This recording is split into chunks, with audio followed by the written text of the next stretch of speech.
talk, so no need to sit down.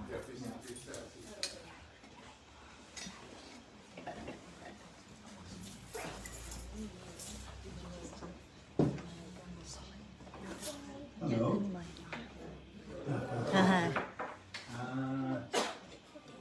What were you told that I am going to talk about? What were you expecting from me today on this talk? No, that's the topic that I came up with. So when you came here, before you came here, were you told that I'm going to give a talk? No, yeah? Okay, so I don't know whether this topic is relevant or not. I was asked to talk about what Buddhism is about. I was told that many of you consider yourself as a Buddhist, or is it not? How many do you consider yourself Buddhist? Oh, free thinker, is it? And any other faith? So, what about the rest? You haven't decided yet, is it? Okay, in that case, since the majority are not Buddhists, so maybe I won't go much into the Buddhist principles and theory. Otherwise you will be bored to death. So maybe in that case, yeah, maybe I'll talk about how to achieve lasting happiness. So my slides may not tell you what I was going to talk about. So anyway, how many of you aspire to achieve lasting happiness? Well, there are some who don't care, is it? Okay. That's defy the fundamental assumption. So anyway, I was going to talk about what is the meaning of Buddha and all that. But since you are not into that, let's skip that part. Shall we?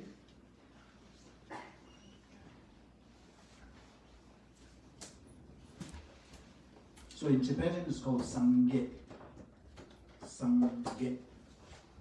So Sang has its own literal meaning, which means one who has completely purified of all forms and illusions. And then Ge means perfected all knowledge and wisdom. So all in all, it means Buddha means a fully enlightened being who is free of all flaws and possesses all the qualities and knowledge. Buddha was like us before, ordinary person, who is full of flaws and mistakes, undergoing suffering and all that. But through practice, he has become enlightened. He has eradicated all the flaws and then mastered all the skills and qualities. And that's when we call Buddha the enlightened one. So what this means is that we all can become a Buddha. We all can eradicate our flaws.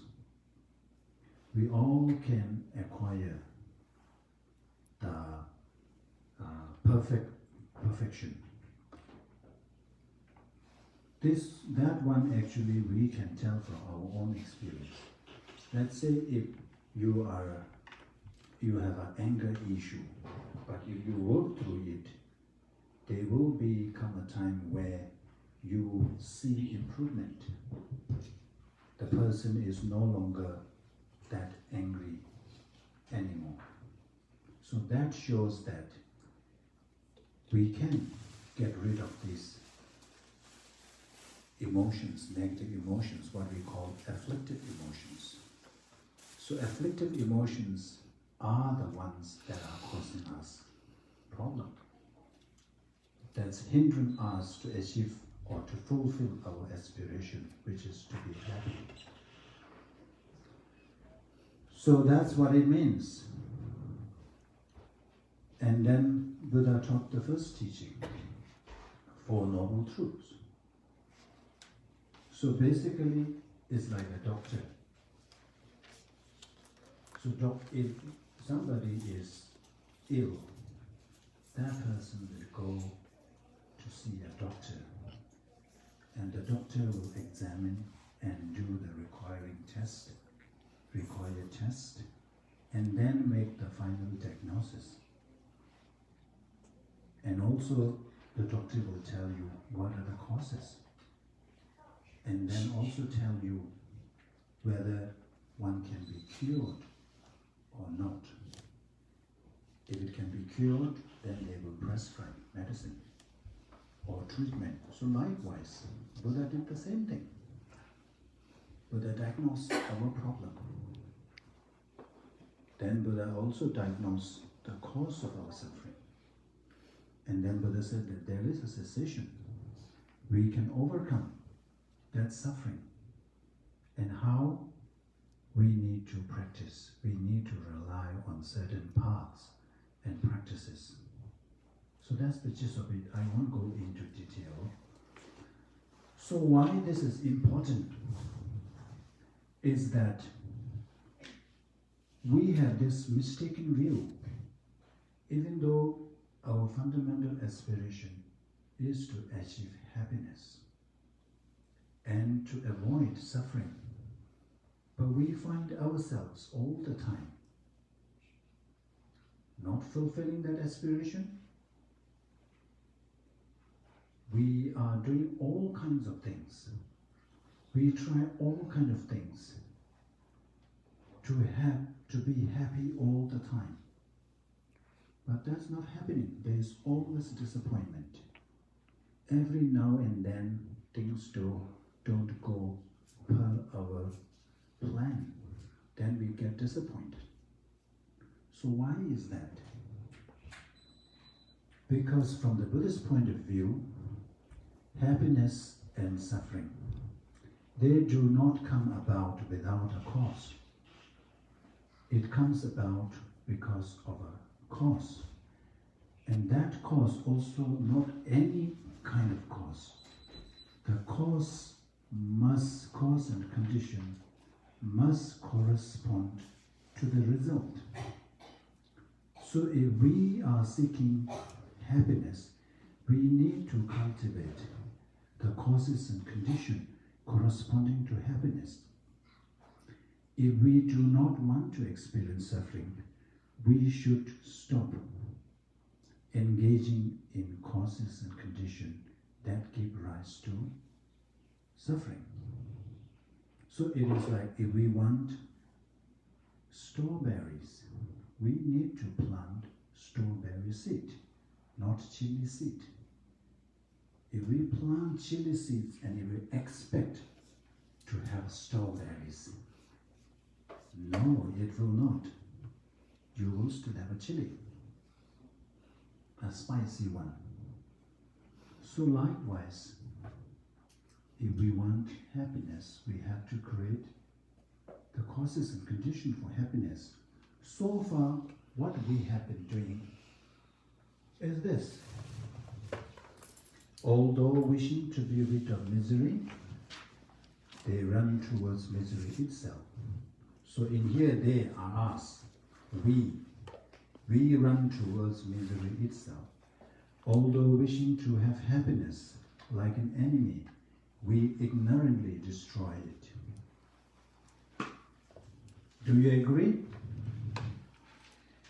Yeah, you think that, not really. Who wants to, run towards misery itself? We think that. Who wants to destroy our happiness as if it were our enemy?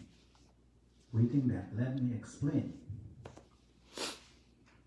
Why this is saying is that, remember that word here?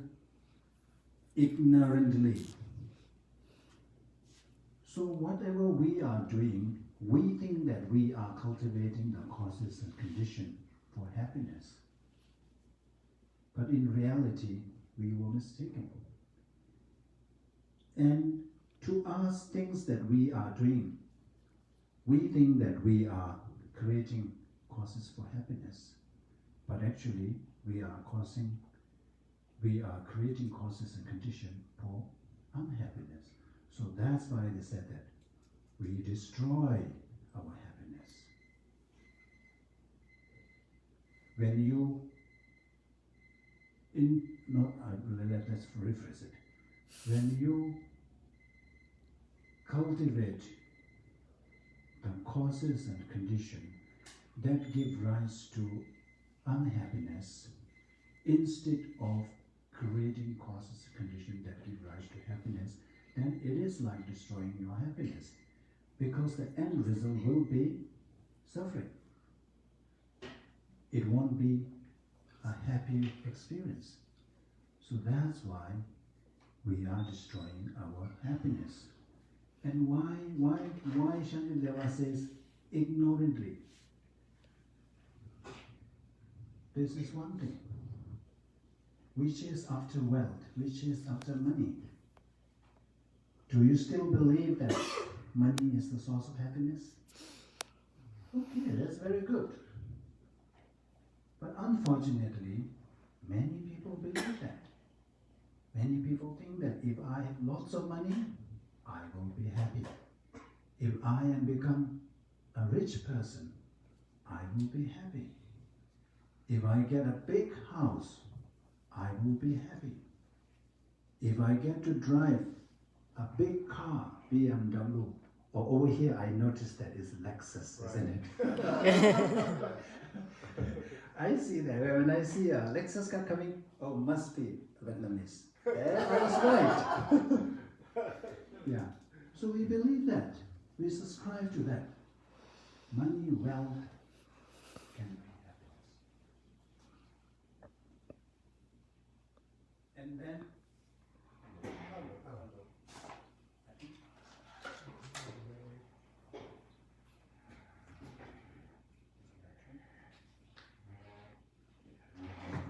technique problem. Tâche delay Rinpoche. Farak and Chantuku.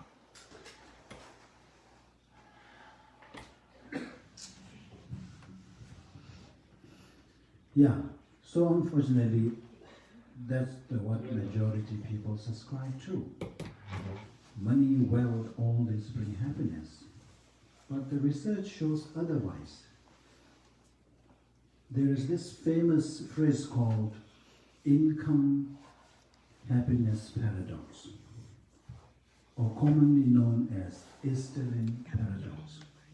This Easterlin, he has conducted so many research on income and happiness. And what did he find? Income over 3 decades in America and also in Japan has risen 3 times. But the happiness level? No. So if income or money contributes or the factor in happiness, then as the income goes up, happiness level should also rise. But it did not happen. But of course, income has some effect. They agree that, but that is only at what is called subsistence level. When you are struggling for basic needs, yes, income has effect. If you are struggling for daily foods and if you have income, of course, there is happiness. Those who are struggling for food, not that happy. But when you reach certain level, income has no impact. There is no effect. It's plateaued. Just same, no matter how many income you get, your happiness level is still here. And then look at this. This is a 2016 to 2018. They compared GDP and happiness all over the world. Where is America? Number 19, happiness level. But in terms of GDP, number one. If not number one, number two. Well, who is number one here? Finland, Denmark, Scandinavian countries. In terms of GDP, they are not up there. But when it comes to happiness level, people tend to be happier. And look at this graph. These are research. General happiness, US adults. You see this is, can you see what is this 1970, 73 or 2. You see? It's up here and then it goes down. But the condition, the technology, everything has improved. People have more money than ever. Those days, 1970s, who drives BMW? Who has air-conditioned room? Who has heater in the room? But now, it's like basic need. And who has internet? It's also a basic need. So all this facility and condition has improved so much. But happiness has plummeted. And look at this, another graph. 8th, 10th and 12th graders, aged from 13 to 18. Actually, research showed that depression has tripled in young adults, in young people. And here you can see 1991 and then 2000 something, it is up and then all the way down.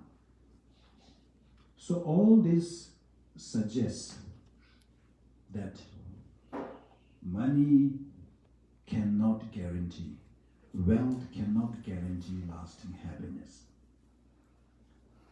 So there are some explanations why. First of all, there's this discrepancy between the desired state and current state, feeling of distance from one's material goals. It is because of this unlimited, our desire has no limit.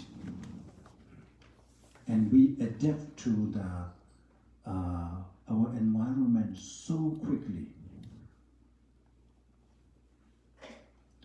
When you first get your car, second-hand car, you're so happy. But how long that lasts?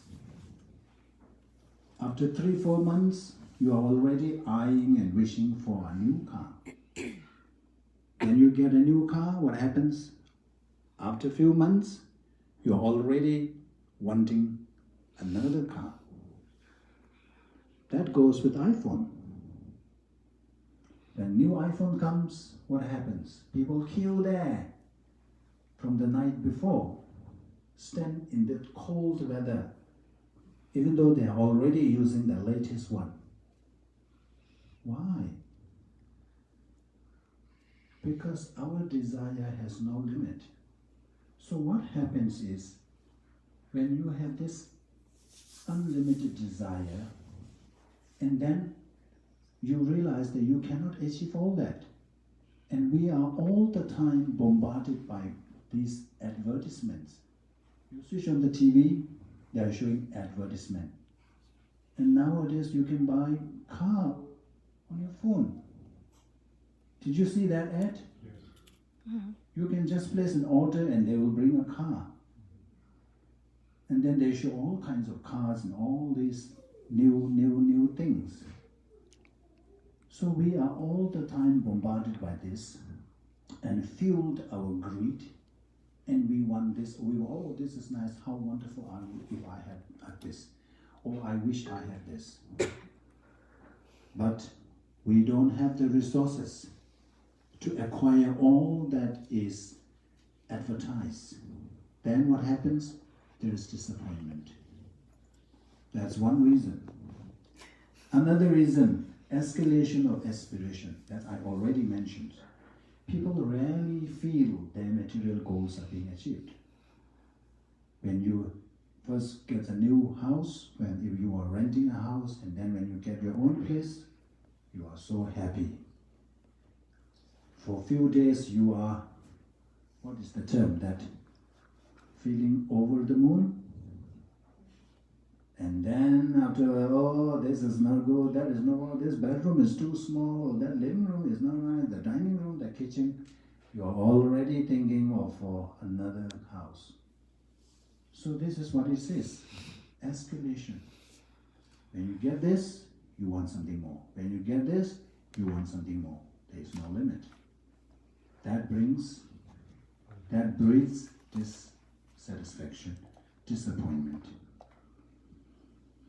So all this because of absence of contentment. We rarely feel that I have enough. Always we focus on, I lack this, I don't have this. He has that, they have this, I don't have. That creates have and want discrepancy. I've only this, but I don't have this, I want this. So there is this discrepancy. That breeds, again, disappointment. Finally, social relationship. There are a lot of research, especially there was one research, a longitudinal research, which showed that the relationship is the key to happiness. Those people who have strong relationship tend to be happier. So what happens if you pursue material goals? You need to work harder in order to make more income. Then what happens? You end up spending more time at work. And what that results into? Spending less time at home with your loved ones.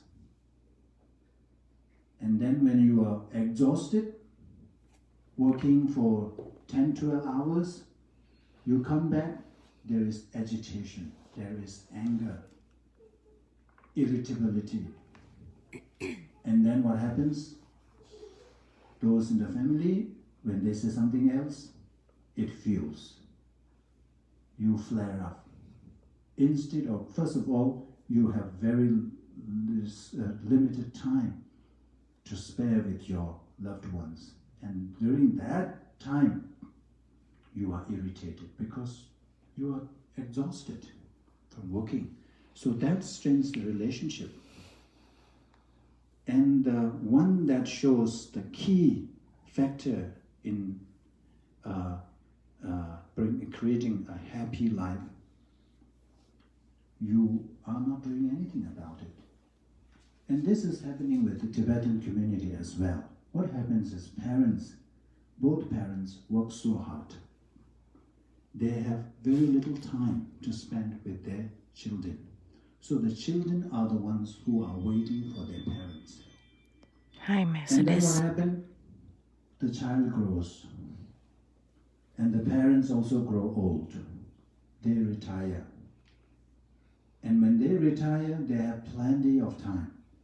And they wanted to spend their time with their children. But the children no longer know you because you didn't spend time with them. You were busy working, you were busy making money. So children no longer recognize you. And it is too late. It's irreparable. So damage is already done. So even though you hope and wish that your children will come and spend time with you, no. So that's why it is important to focus on relationships, improving relationships, spending quality time with your loved ones. That's one reason why material pursuit does not guarantee lasting happiness. And then another factor, another thing that we chase after is fame, status, power. But does fame guarantee happiness? No.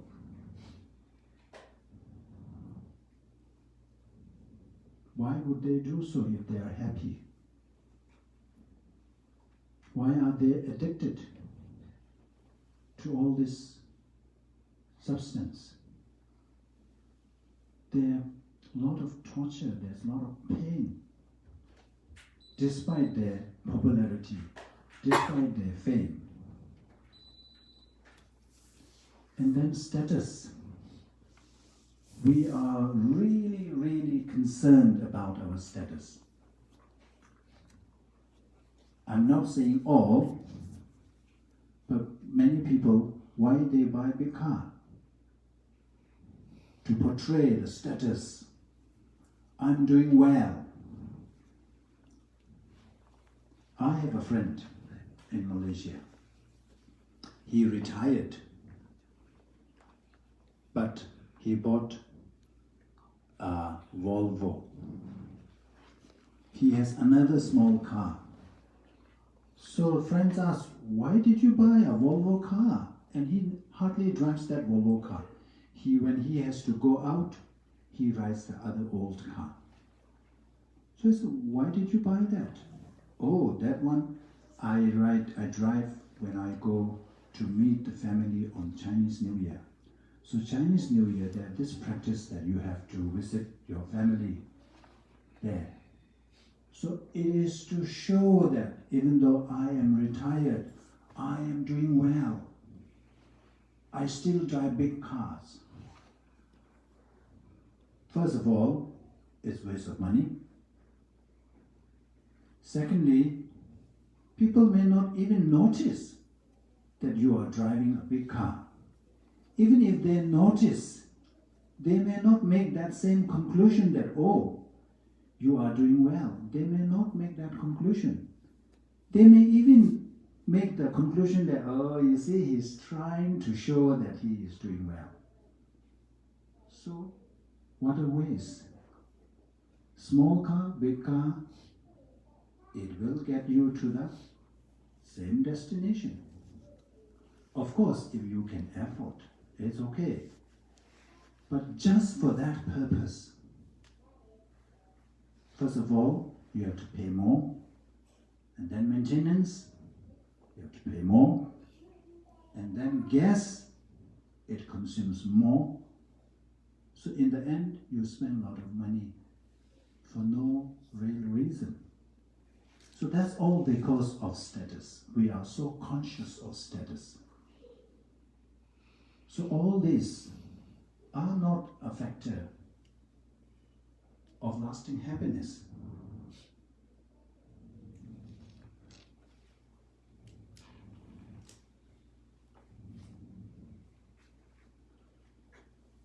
So that's what we have been doing. We have done this in the past life, from the Buddhist point of view. We are doing this now. We will do again. And according to Einstein, that's insanity.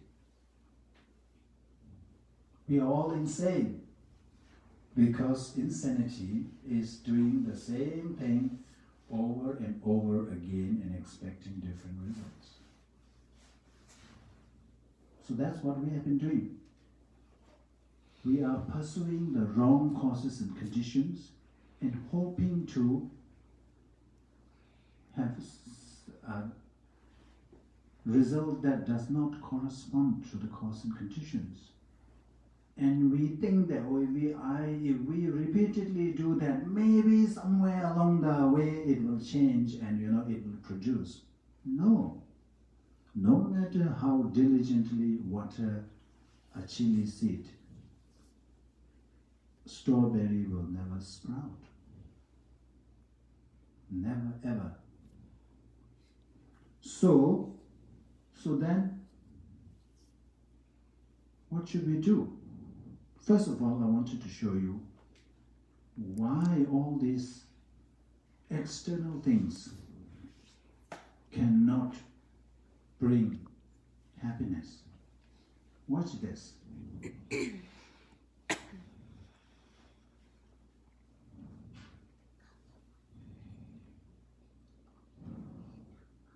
It's refusing to play today.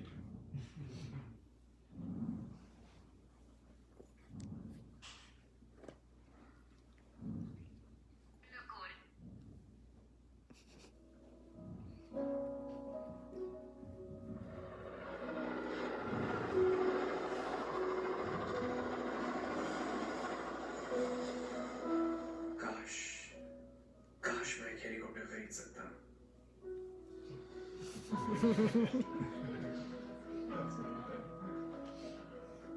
Wow, कितनी प्यारी sports car है। काश ये गाड़ी में afford कर सकता।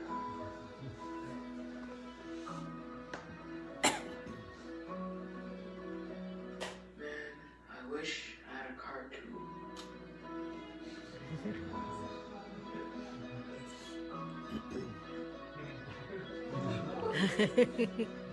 यार, आज मैं एक साइकिल खरीद सकता।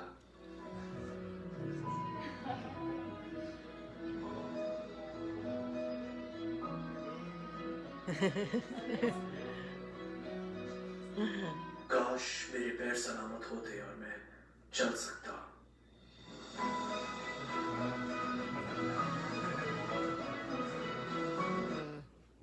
See, having all these external things, they're not happy. One who drives a sports car, he is not contented. When he sees the helicopter, he is already desiring for that. So it goes on. That's one part of the story. Another is we don't realize, we don't appreciate what we have.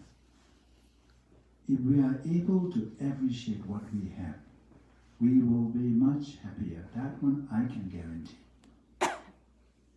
Instead of focusing on what we don't have, if we try to count, somebody is called in psychology called counting our blessings, what we have. As small thing as nothing happened when I came here.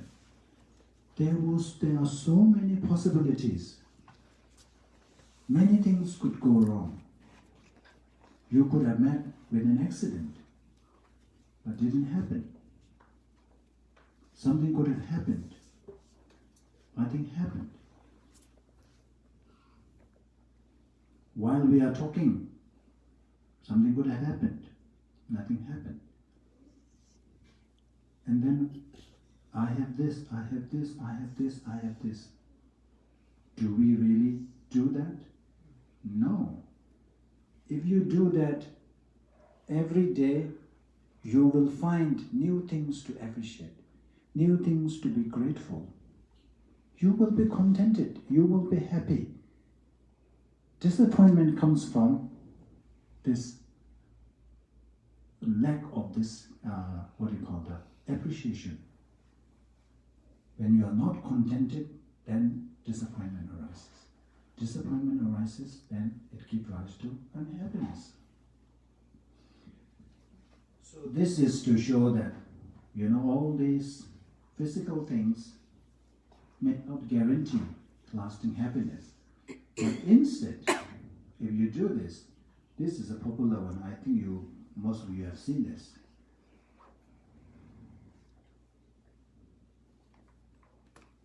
Hello.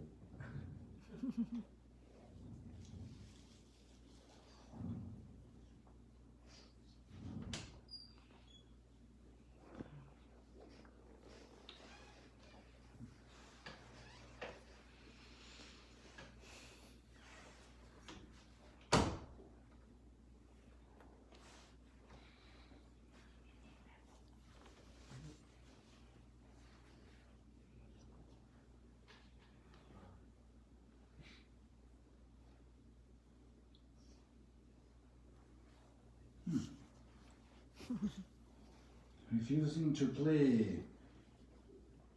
One more time. Look it up on YouTube. Yeah, that's also true. Do you have internet on your? I don't have, but I think I have the actual copy somewhere here. But it should play, should play.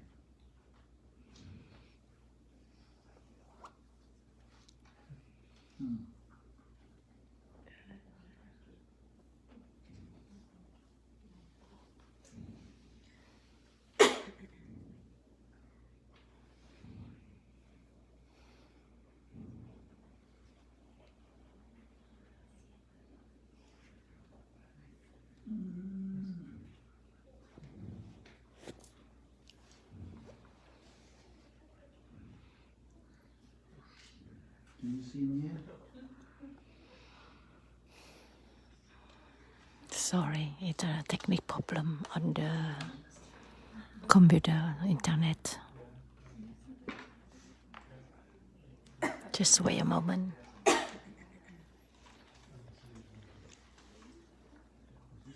Oh yes. Yes, absolutely.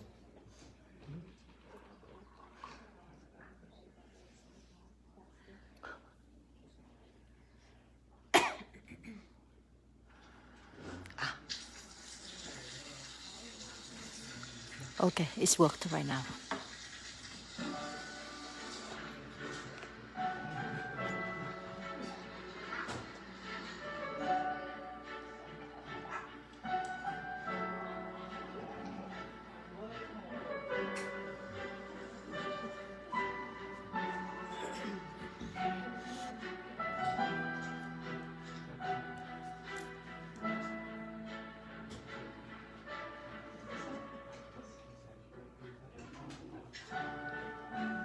เขาจะได้อะไร ถ้าเขาทำแบบนี้ทุกวัน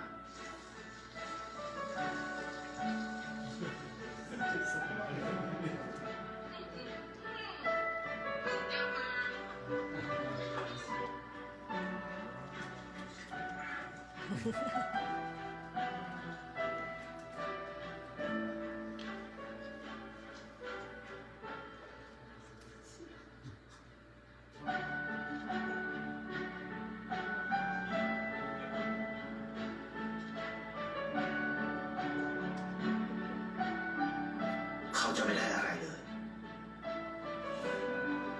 ไม่ได้รวยขึ้น ไม่ได้ออกทีวี ไม่มีใครรู้จัก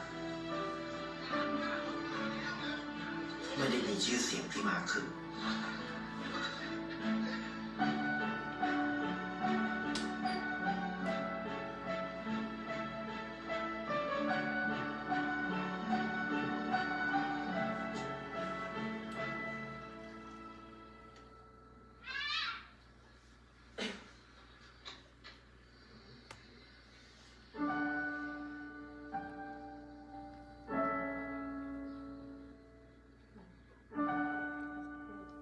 เพราะสิ่งที่เขาได้ คือได้แค่ความรู้สึก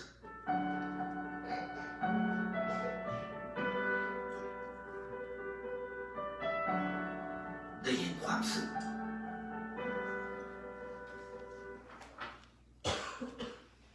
So you get my point? What is the point? Kindness brings happiness.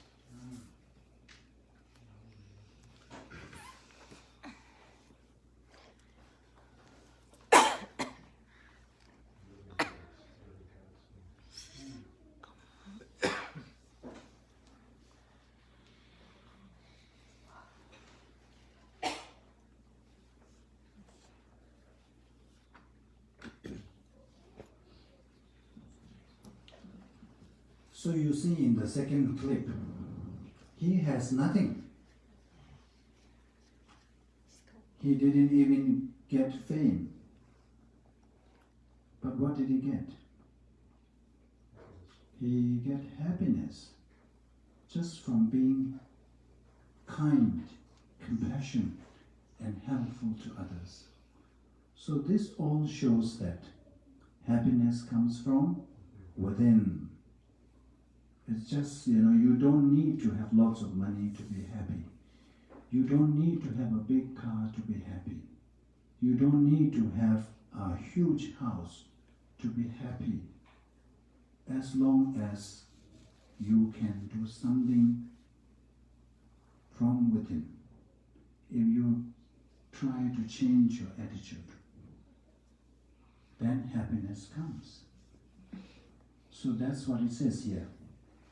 Where would I find enough leather to cover the entire surface of the earth? But with the leather soles beneath my feet, it's as if the whole world has been covered. So this basically is, most of the time what we do is, we try to change external things, external situations. So if our happiness is contingent on changing our external environment, there is no way. Thank you. It is infinite number of external situations, external conditions. There is no way we can change each and every situation. But instead, if we change the way of thinking, then it is like changing the external condition. So this is that, the analogy is that if you need to walk in a thorny jungle, in a forest, fearing that there will be thorns that will prick your sole of foot or feet, and if you try to cover that with a leather, it says that you won't be able to find enough leather to cover the whole forest. But instead, if you just put on a pair of shoes, it is like covering the whole forest. So it's all about here.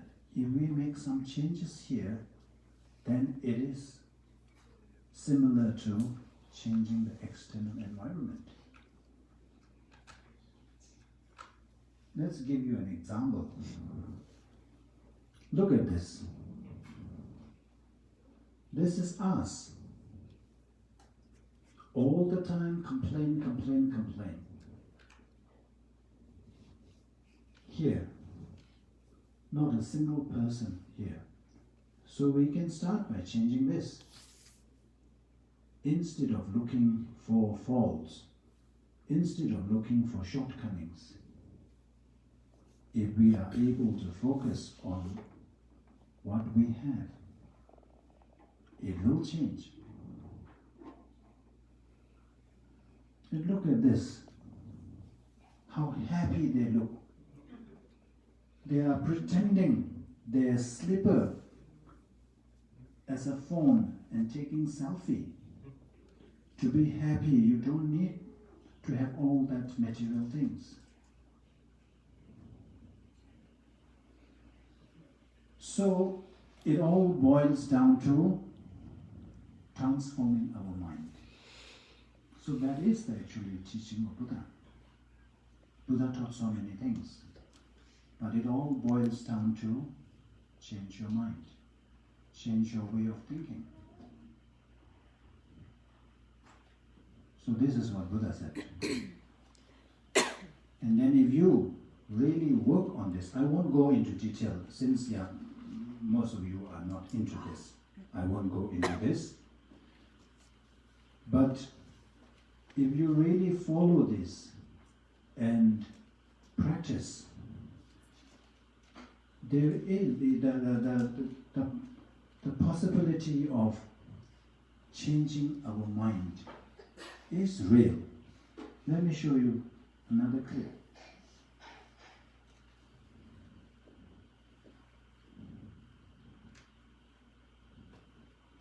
Today, for some reason, all my clips refuse to play.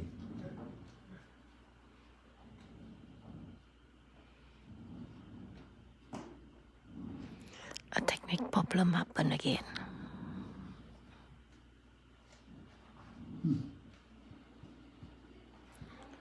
Please wait.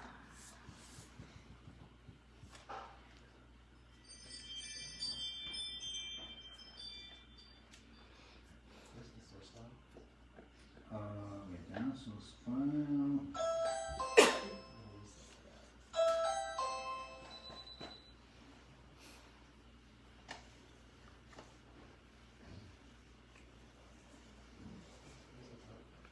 PowerPoint is here.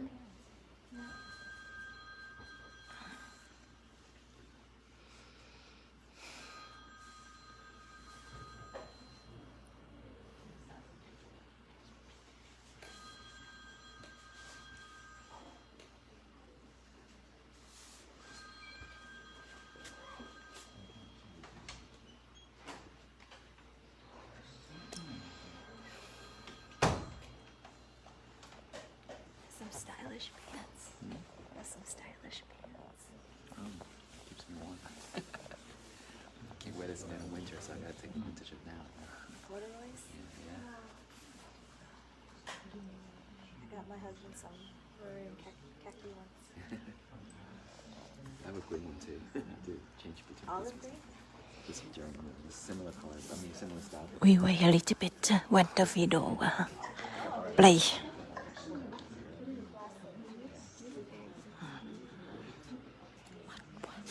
Mệt quá. Trong khi chờ đợi. Làm đi. Hả? Gần hết pin nè.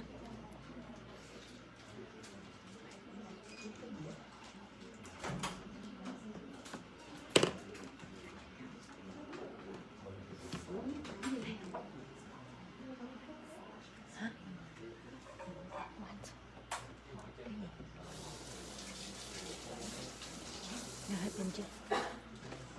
Gần hết pin chưa? Cục pin của người đó hồi nhớ chị đưa lại đi qua xe.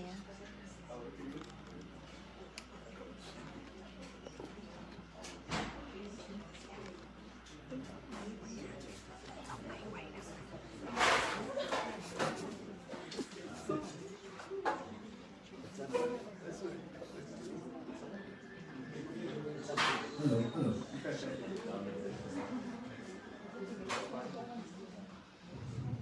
So these are meditators who are on the snow mountain.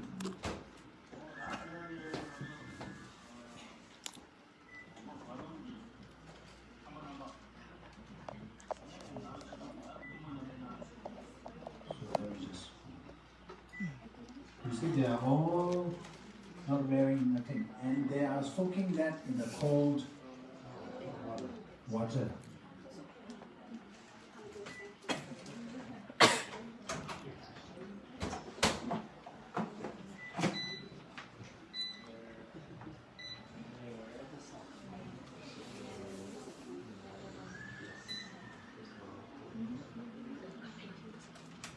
And look at this person, he is wearing the fur.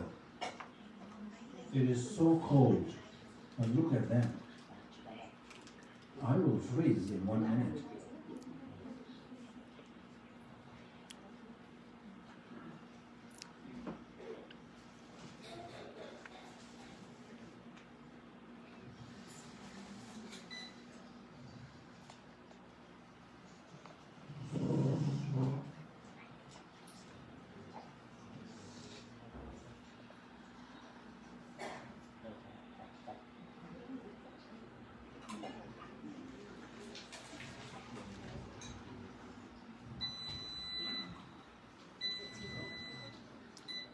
So this goes on for 70 minutes, but normally it will go for whole night, and in the morning you will see that instead of affecting them, they have actually melted snow a bit.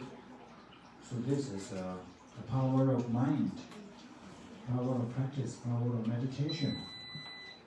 So I wanted to show this because we talk about taming our mind. We talk about transforming our mind. What I'm showing this is to support the notion that it is possible. It is possible to really transform.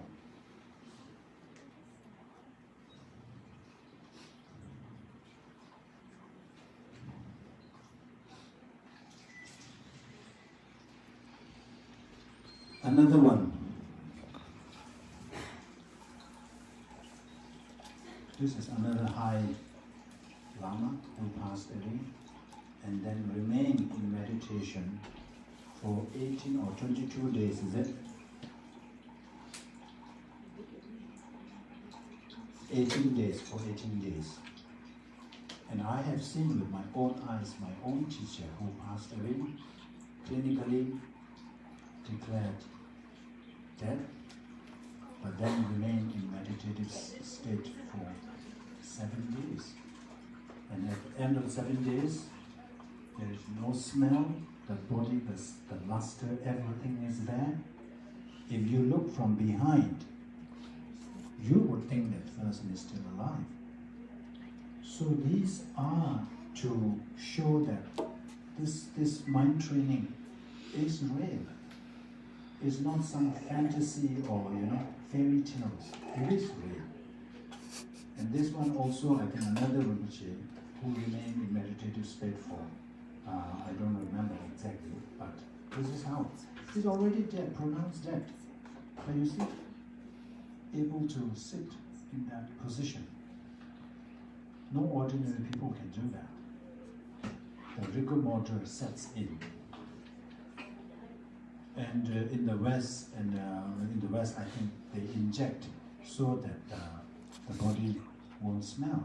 But in India, we don't use any of the injections. So if they are not in meditative state, I think 2-3 hours the body will start to smell. But for days, there's no smell. And then look at this. The body becomes smaller and smaller and smaller and distant. So, my conclusion. Chào anh Võ. Sugar cane. No, it's sugar cane. Oh, Tashi Dele Gala Rinpoche. It's a Dharma talk Have you tried in the Linh Hứa house. eating? So if you just eat the skin, how sweet and tasty that would be. Not much, but there is a little bit of taste, but not much sweetness. But if you eat the actual one, that will be tasty. So my point here is, if you really want to experience all this, you need to practice.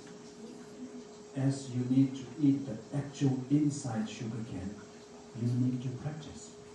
So my advice to young people, those who are undecided, is give Buddhism a chance. You are all raised in Western education where you are encouraged to investigate, to examine first. Use that education, use that skill. Where your research is kept. And then be a researcher. Try it. If you want to know whether the food is delicious or not, you have to eat it. Without tasting the food, you cannot say, oh, this doesn't suit me, or this is not for me, or I don't like this. You cannot say that. You have to first eat the food, taste it, and then decide whether you like or not. So likewise, instead of just, pushing this aside, religion, Buddhism, all this, you try. Because nowadays, I don't know whether you are aware or not, scientists, especially psychologists, they are all into this, all into studying Buddhism. Mind and Life Conference. Now this is how many, I think it's 30 or 40 times. They travel all the way from here to India to have that discussion. All scientists, psychologists, very busy. To fly to India is not cheap, but still they go. They are not stupid people. They are clever people. Why do they do that? They see something there. They see something in Buddhism that they can learn, they can use. It is relevant in this century. So, I am imploring you young people to be a scientist. Where the scientists get, then try. First we study. What is this Buddhism about? Why are scientists being crazy about this? And then try what Buddhism says. You try first. If it doesn't work, it's okay. At least you can say that I have tried. I have given it a chance. And that is not my cup of tea. You can say that. But without testing and trying, if you just put it aside, that is not what young people, especially those who are brought up in the education system that encourages investigation, is not right, not the way to do it. Even when we buy an iPhone, even we buy a car, we do a lot of research. What is the flaw? What is the pro? What is the con? Only then we will decide whether to buy or not to buy. So same here. Check first. Check it out. Be a cool dude. Okay, that's what I wanted to say. Thank you. Yeah. We think the Dharma talk is finished now. So we finish right here. And so some question from the young people right now.